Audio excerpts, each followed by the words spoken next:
You may know Miss Shuey as the teacher who walks these halls every day, but this summer, she treated the school schedule for a completely different kind of lineup. Representing Puerto Rico in an international FIFA tournament in Panama, we sat down with her to find out what it's like to go from campus life to competing in an international level game. I was fortunate enough to have the opportunity to go and travel to Panama. So a little backstory with that. Some of my previous coaches over at Inferno for the women's club, they reached out and they said, there's this opportunity, a FIFA tournament to go play.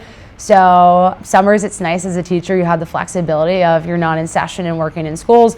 So I was able to go down with the team actually from Puerto Rico, which was really amazing. They're called the Caribbean Stars, but they are a professional team out of Puerto Rico. So I guest played with them when I was in Panama, got to play other countries, a part of the FIFA Federation. So it was a wonderful experience. But in terms of adversity faced, the big thing was they're from the island of Puerto Rico. So the native language was Spanish. So it definitely pushed me out of my comfort zone because when you're communicating and working as a team on the field, not only are there commands in English, but I had to learn commands in Spanish. So it was really awesome because it trained my brain to think differently and adapt to the game because not only are you trying to perform, but now it's something outside of that. So I think it was something that challenged me. It pushed me out of my comfort zone. So that was definitely something that I faced. Another thing was you're thrown into an environment where there's all these new players and women.